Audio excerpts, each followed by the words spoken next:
সুপ্রিয় দর্শক আসসালামু আলাইকুম। আমি সাইমা আজকে আবারও হাজির হয়ে গেছি নতুন আরও একটি রেসিপি নিয়ে, আর সেটা হচ্ছে আম দিয়ে পায়েস রেসিপি। তো এই পায়েসটা খেতে কিন্তু দারুণ লাগে। ঘরে থাকা সামান্য কিছু উপকরণ আর অল্প সময়ে বেশ ঝটপট তৈরি করে নিতে পারবেন, তেমন কোনো ঝামেলা নেই।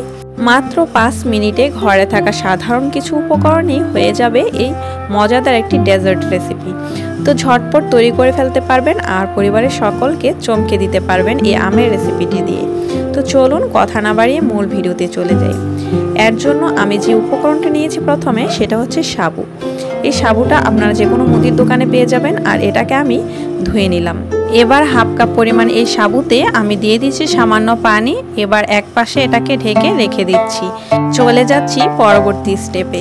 এর জন্য প্রয়োজন 2টা আম। তো হাফ কাপ সাবুর জন্য আমি নিয়েছি 2টা আম, আর এই আম থেকে আমি পিউরি তৈরি করে নিব। এর জন্য কোনো ব্লেন্ডারের প্রয়োজন নেই এবং সম্পূর্ণ হাতের স্পর্শ ছাড়া আমি আমের পিউরি আপনাদেরকে করে দেখাবো আজকে। তো আমি যেভাবে প্রসেসে আমি এগুলোকে চেপে চেপে নিচ্ছি, সেই প্রসেসে আপনারা চেপে নেবেন। এরপর দেখেন সম্পূর্ণ কিন্তু আমটা জুস হয়ে গেছে। এখন জাস্ট একটা পাত্রে এগুলোকে চিপে চিপে ঢেলে নিলেই হয়ে যাবে। অনেক সহজ, কোনো ঝামেলা নেই, হাতের স্পর্শ ছাড়াই কিন্তু তৈরি হয়ে গেল আমের পিউরি। তো ঝটপট এই প্রসেসে আমের পিউরি করে কিন্তু ছোট বেবিদেরকে খাওয়াতে পারেন, অথবা যে কোনো ডেজার্ট তৈরিতে ব্যবহার করতে পারেন। তো আমার এই প্রসেসটা কেমন লাগলো অবশ্যই কিন্তু কমেন্ট করে জানাতে ভুলবেন না, আর ভিডিওটি ভালো লাগলে অবশ্যই লাইক করবেন। এবার আমি পায়েসটা যে পাত্রে রান্না করব সেই পাত্রে আমের পিউরিটা ঢেলে দিয়েছি। এরপর দিয়ে দিচ্ছি সাবু।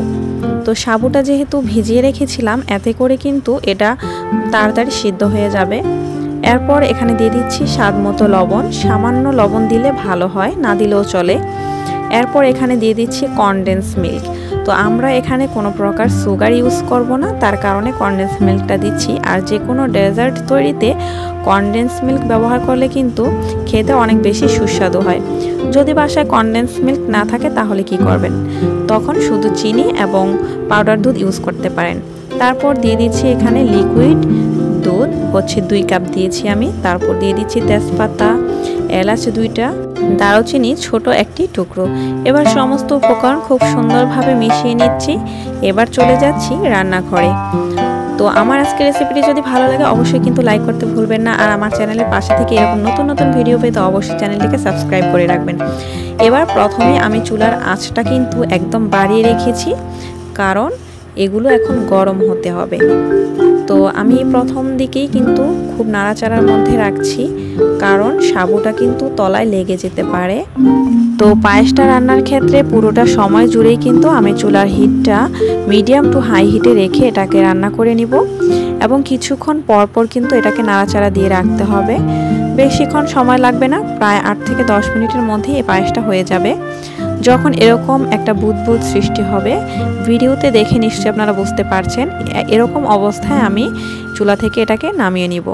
তো দেখলেন তো আমের পায়েস তৈরি করা কতটা সহজ, খেতেও কিন্তু দারুণ।